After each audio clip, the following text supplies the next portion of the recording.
Bitri Yorumdre, Charles Hudre, Kokotore. Good morning, guys. Welcome back to my channel. I'm with a new hairstyle for the next few days. Marang Argentina ki boldo ay waman na je yingjira yingumjira na adum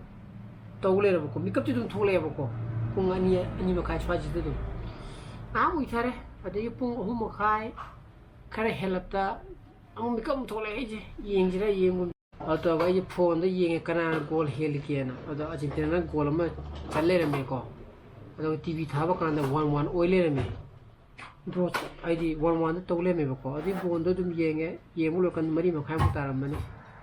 adegi dum ba yadra sila kan da sombe ne hippe pen thara ga thoro moro kara ola ba adana taw ko tuja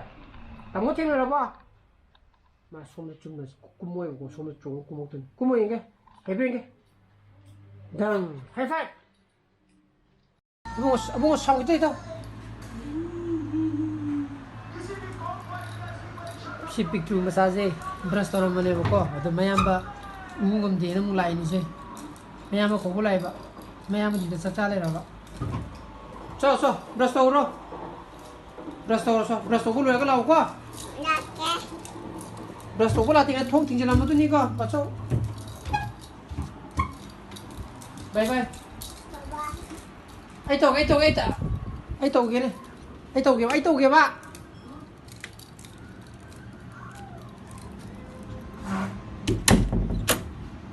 ya bu đi nè lấy nước mua ya này mà mình xôm cho khai rồi này mà ya này mà chỉ cần một tia là mình được có phải là tà nó có lúc này này mà không ở đó anh không càng gà thar mà đấy thì mang cái càng gà thar rồi rồi anh xuống đùm lấy chơi đấy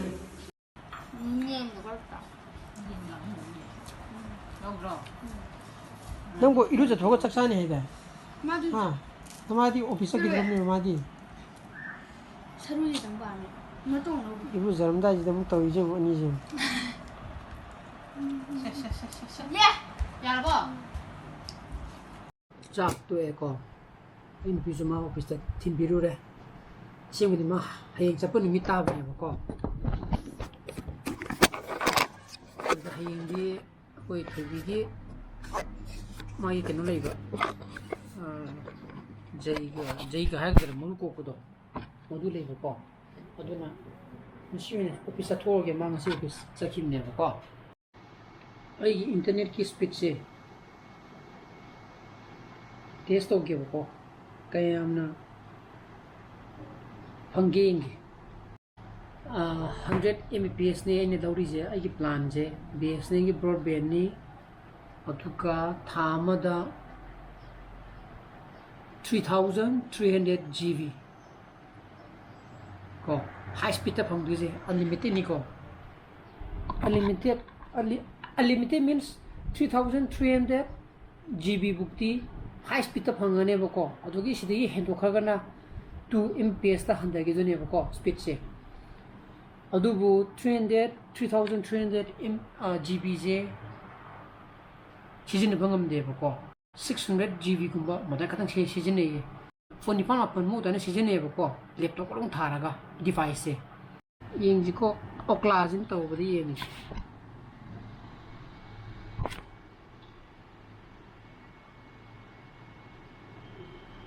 go 동네 해 얼른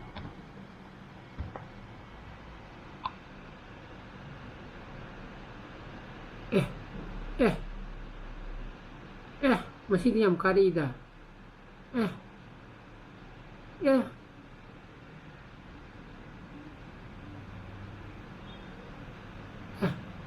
aitinen phangi ne he download ta sina upload ta ne kya no phangi ja upload to 92 me phanga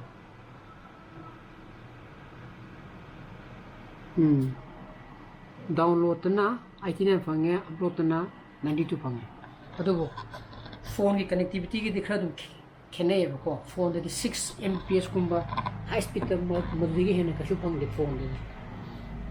ai phone means ai phone download to budani ko ina hai se ꯐꯦꯁꯕꯨꯛꯇ ꯑꯩ ꯌꯥꯝ ꯊꯤꯅ ꯅꯨꯡꯉꯥꯏꯖꯩꯅꯦꯕ ꯁꯤꯁꯦ ꯁꯤꯌꯥꯛꯄꯅꯤ ꯁꯤ ꯌꯧꯅ ꯐꯪꯗꯦꯕ ꯈꯪꯉꯕ ꯑꯗꯨꯒ ꯑꯩꯅ ꯂꯧꯔꯤꯕ ꯄ꯭ꯂꯥꯟꯁꯤꯅ ꯐꯥꯏꯕꯔ ꯚꯦꯂꯨ ꯍꯥꯏ ꯔꯦꯟꯇꯦꯜ ꯆꯥꯔꯖꯅ 799 ꯑꯗꯨꯕꯨ GST ꯍꯥꯞꯄꯀꯥꯟꯗ 950 ꯁ꯭ꯋꯥꯏ ꯃꯌꯥ ꯂꯥꯛꯑꯦ ꯁꯤꯗꯒꯤ ꯍꯦꯟꯅ ꯀꯩꯁꯨ ꯂꯩꯇꯦ ꯁꯤꯗꯒꯤ ꯍꯦꯟꯅ ꯀꯩꯁꯨ ꯋꯥꯡꯗꯦꯕꯀꯣ 950ꯗꯒꯤ ꯀꯩꯁꯨ ꯋꯥꯡꯗꯦ GST ꯌꯧꯔꯀꯥꯟꯗ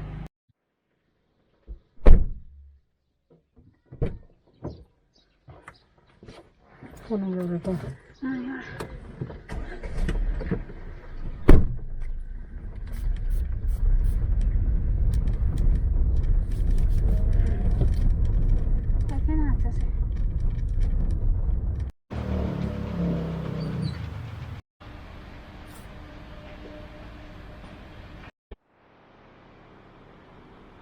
ꯀꯩꯁꯥꯒꯤ ꯕꯣꯅ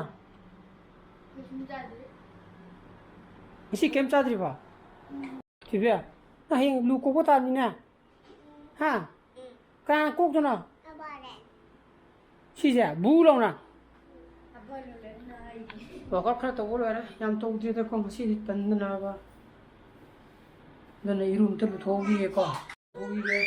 ꯀꯔꯤꯅꯣ ꯀꯩꯗꯧꯔꯤꯅꯣ ꯇꯥꯃꯣꯅ ꯀꯩꯗꯧꯔꯤꯅꯣ ꯇꯥꯃꯣꯅ ꯀꯩꯗꯧꯔꯤꯅꯣ ꯇꯥꯃꯣꯅ ꯀꯩꯗꯧꯔꯤꯅꯣ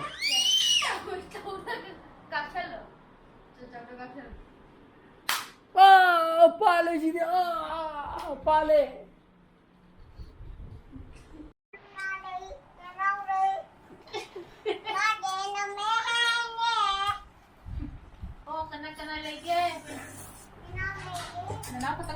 हयेंगे अगांगे मुरुक खपगी चाक तोपदो लपु इवंगदवा को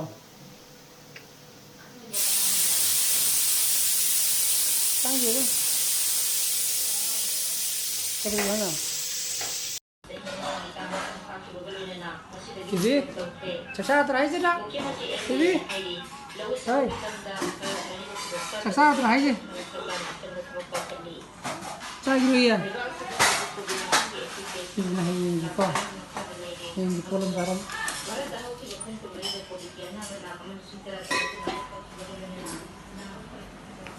cacai bro hai betul mai ta mami ta sak sak ho gaya tunggu apa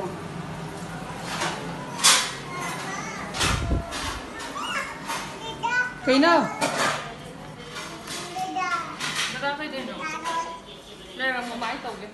दादा के है ना बा हाँ कहीं नो चार उदी के नो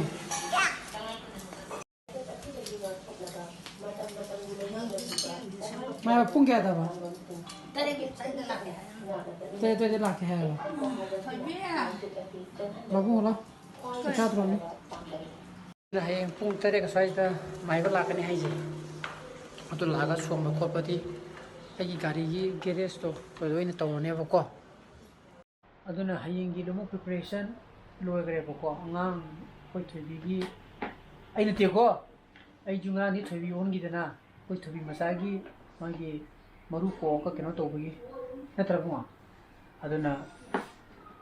इचानुपागा इमागा क्लासरूम द छिदोंगनेगी सोने ngasi ब्लॉग मता हिरो संजय अगी पछि पाइ थोगदी लाइक तो बिरमो शेयर तो बियो अनु व्यूज बियो सब्सक्राइब तो बिरमो को मुझे सारा बजले बियो so please be safe and be healthy bye bye good night